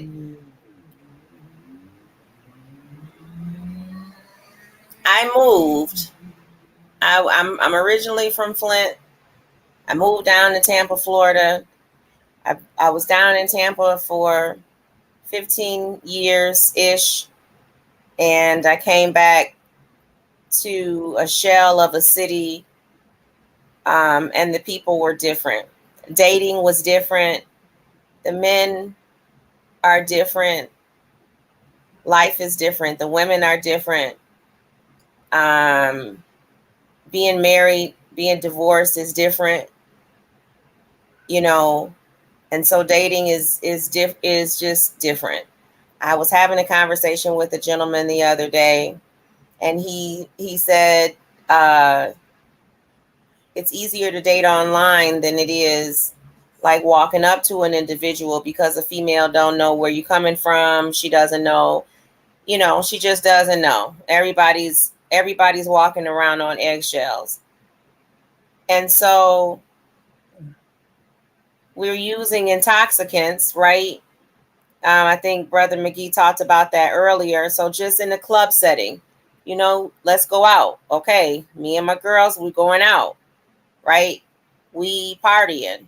To whatever extent that you're partying, you meet a guy, you like him, he likes you, she likes him.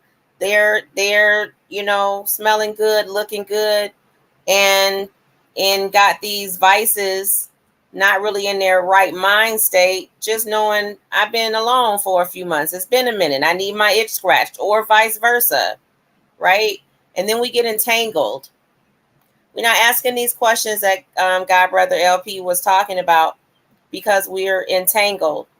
You know, I saw what I wanted and I went on after that, and I ignored all of the red flags. I ignored the fact that I'm always attracting this type of female. If you're a man, right? I'm ignoring the fact that as a female, I am always attracting this type of guy, and I'm wanting to do something different, but I always find myself attracted to the same type of female or the same type of guy. And I believe that's what Kimberly was saying earlier, is that all things go back to the self, because you are the common denominator in every single relationship that you have, whether it's a work relationship, you know what I mean? Your kids, the person that you slept with to have children, you are the common denominator in that, bro.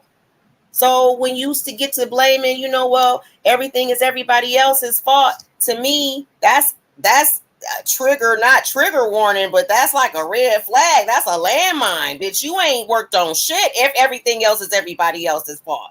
So I can't even give my body parts to you. As a man, you shouldn't be entering in because she got ass and titties and a small waist. She got her weave is laid right, you know what I'm saying? Her nails, and she talking right, and she, you know what I mean? She didn't entangled you. And then now you caught up. You caught up. Right? She ain't about to let you go because you done dropped it off in her soul, right? Wait, I ain't gonna have them x-rated, but you done dropped it off in there because that's where your release is. Right? And you don't you snatched her whole soul. Then what? You ain't got no emotional attachment. What is you saying? You know, we can't go out on no date. Nah, because we never were attached that way. We was attached in the club with all the intoxicants and stuff.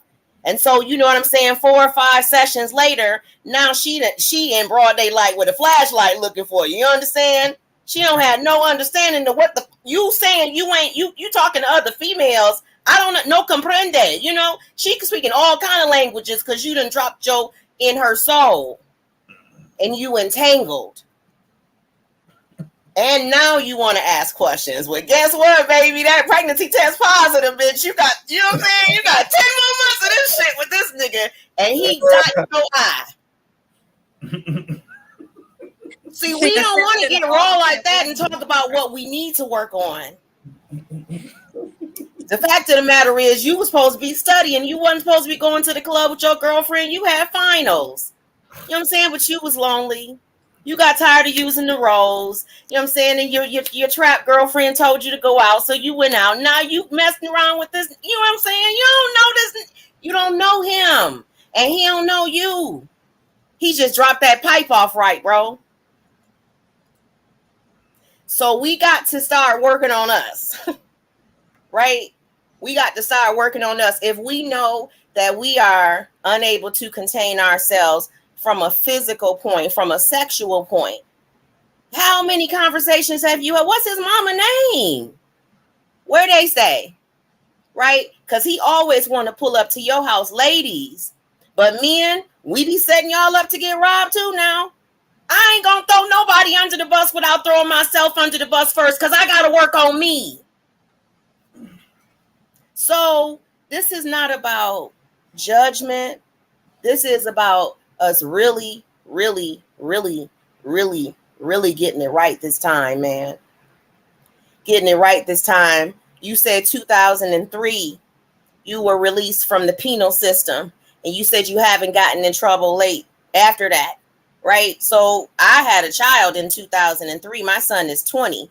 You got 20 years ago, you had something where you are no longer in that lifestyle, but you still got that scarlet letter. Okay, so that's another topic for another day. But in Conyers, Georgia, I can guarantee you they're going to do whatever they can to strip you of the rights that you have, down to being less than a human being, especially if you have homelessness as another label to where you already labeled as a man. And so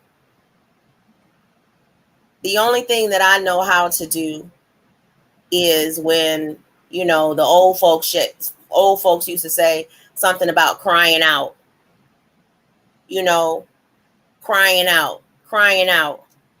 I shared a reel a few months ago where a young man hadn't seen his father. He was about 30 years old. He hadn't seen his father in his whole his whole adult life. And he got a chance. He got a chance. His wife or his girlfriend surprised him, showed him his dad, and he cried on his shoulder like a baby. I mean, he cried on his shoulder like a baby. You could hear all of that pain that had been compacted. You know what I'm saying? The secrets, the trauma that he kept just coming out on his father's shoulder.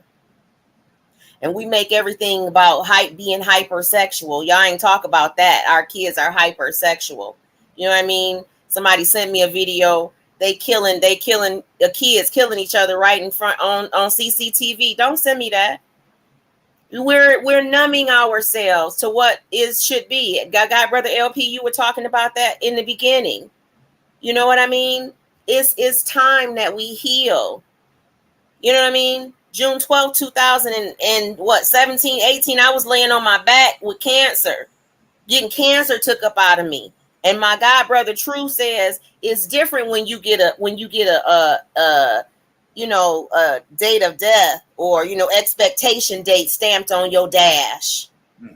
You look at life a little bit different. Shit don't bother you like it used to bother you no more, because you realize you got another shot at life. And I got a feeling that that might resonate with you, not in the form of a diagnosis, but even with that, right? The metaphysical, we ain't even tap into that. And I'm not going to do that with y'all tonight, but we are going to tap in next week, how the metaphysical taps into what's going on in our outside world. Okay? Our Black men are riddled with kidney disease and heart disease and prostate issues.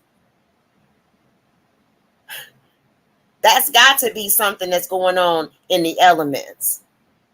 So learning how to unpack, learning how to know yourself, be in tune with yourself. When you woke up, before you woke up and started hitting the ground running after you done peed and had your hot flash, that's me, right? Did you take 15 minutes to just breathe? Listen for your heartbeat. That's your internal compass. We always say we don't know what to do. Oh, God ain't listening. Oh, we not listening, because God be speaking, right? It be those coordinates when he told you to go study, but you wanted to go and shake your ass at the club. Now you got this nigga that's dotting your eye because he done dropped his whole dick off in your soul and you can't think straight. But you didn't listen. Your coordinates wasn't at the club. So when you wake up in the morning, give thanks. Listen for that internal heartbeat. Some people call it meditation. Some people call it yoga. Some people call it prayer. I just say listen for that heartbeat. Number one, that is recognition that you are on this side of life. Number two, you have to recognize and realize wherever religion or whatever you subscribe to, I don't know, that's not my business, right? I hold my spirituality very sacred. That's your business. Whatever you subscribe to, your God is speaking, never leaving us. But the noise be around us so heavy. So we can't hear. We can't hear our men crying out as women. We can't hear the baby crying downstairs. We can't hear that the old lady done fell, right? We can't hear that this man is on his last. He needed some help. All he needed was just to say, you know what, man, you know what, you're going to be all right. You know what I mean? Sometimes it will just, you going to be all right. Everything going to be all right. I don't know what it is. Call this person over here. I don't know. God, brother, you got some people. Let's just pool our resources. That's what we used to do. Because it take a village. So I want y'all to be well. Israel, I want you to be well, man of God. Whatever those coordinates that led you to my page, that led me to be able to reach out to have this conversation, that put some fire in me to have this podcast. And then my God brother came on. I was hoping EA was gonna come on too, LP. He ain't probably make it, but you know, he over in Vegas doing his thing, so he'll catch it later. We gonna be on here, man. Tomorrow, I'm breaking bread with the host herself of I might have it wrong. Cognac and cigars, I believe, right? All right. So cognac and cigars. Tomorrow we tapping in, and y'all gonna have to hear our mouth, right? So you know it was a lead up, right? Because you know we be wanting shit. So tomorrow we want y'all to listen to us, right? Because I'm bothered as a single woman, right? I'm a wife, right? I come with wife tools. I'm a whole wife. And I got a problem with these men that say that they coming as a husband with this hey beautiful shit. And you on everybody's page, hey beautiful. Hey beautiful, hey beautiful, hey baby, hey, I ain't got no real title. You understand? You really want to talk to me? Are we going, you gonna baby me out? But my name is Shirletta, and I didn't give you permission to call me anything outside of that. Yes. So recognizing this is chess, not checkers. We have to put our men and allow our men to get in place. And sometimes that requires some of us to lose some of that testosterone we've been sucking up on.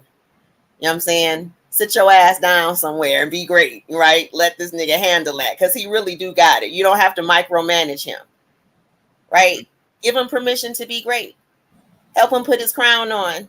And if he ain't doing right, next, because that ain't the one. Because I don't have time to play with people no more in this thing called life. Right? I want to help y'all, but when you wrong, you wrong. I got a whole show for the beta males, girl. We got to listen. Okay, so done with that. Done with that. I love y'all so much. Tomorrow we're going to be tapping in 8 o'clock. And then on the 11th, we're going to kick off the Shet show. Right? God brother LP, man. Hey man, listen, I'm sorry. I said I was gonna let you go. This is the Baptist closing, right? Okay, so listen, y'all gotta know God brother LP, man. I've been watching him doing his thing, and I told you about a year ago, man, that you was gonna be busy, and now I see you. And look, I went on Instagram and Professor Griff was just on there, and I was thinking about you. I'm like, he probably want to jump on his show too in a minute. You know what I mean? But I have to give you your flowers, and you know what I'm saying, get your autograph, because I told you that your success was inevitable, and those were all facts. And I remember when you were kind of trying to figure out what you were gonna do, and you done pulled that thing, man. You done pulled that AK-47, and you know what I'm saying? You done blasted them with this podcast. Oh man, listen, let's go, man. Israel, we didn't really get a chance to talk about everything, but I think we talked about what needed to be talked about, and you know what? The build is out there. So I'm done talking. Thank y'all for joining the Shet Show. Thank y'all for coming on. Thank y'all for those that are watching. Thank y'all for just putting up with me and just dealing. Like I said, I wanted to do a soft run and see how it was. And I don't have no other closing remarks other than bye. I'm going to let y'all do y'all thing. Of course, I know they're going to let Kimberly speak first, followed by Israel and LP, and then we out. All right, I'm micing. I love y'all. I love my people. Ain't nothing y'all can do about it. Ain't nothing y'all can do to change it. We just have to work together, be collective, have a collective mindset, And like Brother Malcolm said, we not outnumbered, we are out organized. So let's get organized. Then we can run this. Peace.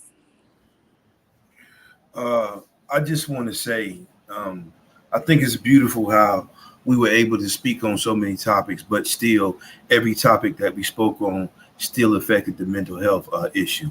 I mean, everything that we talked about in some form, some way, was still equivalent to mental health. I thought that was a beautiful thing.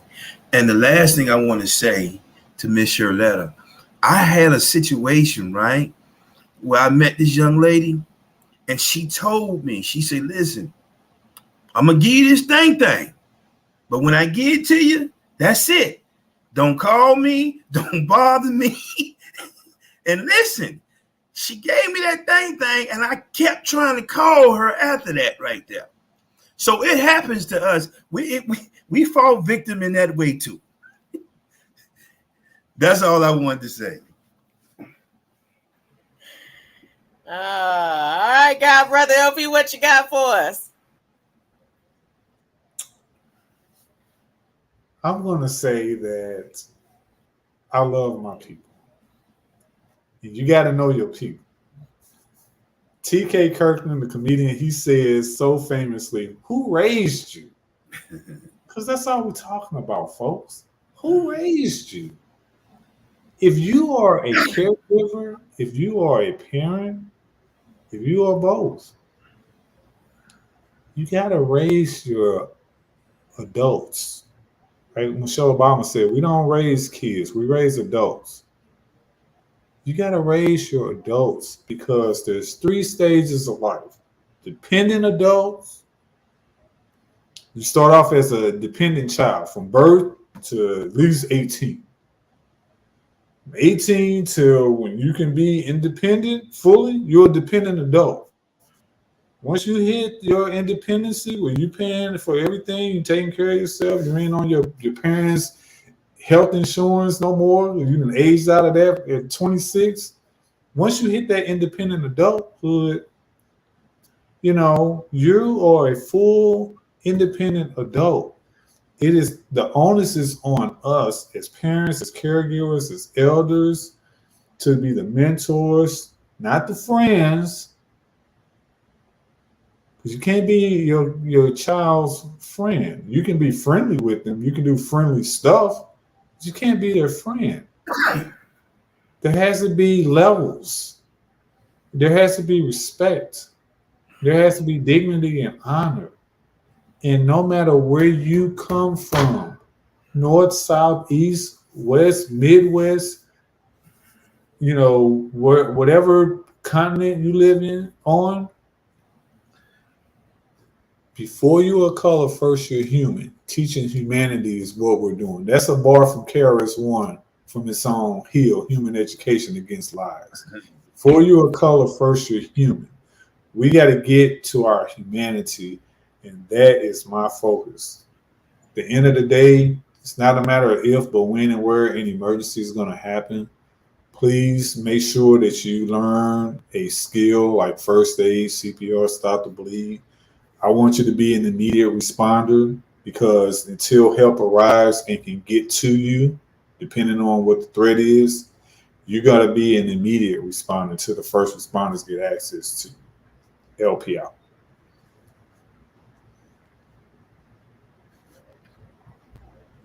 All right, y'all. Nice meeting y'all. Great meeting y'all. And we'll talk again. I don't know where Charlotta went. That's all right. We're just going to close it with that. That's right. Peace. Peace. Y'all take it easy.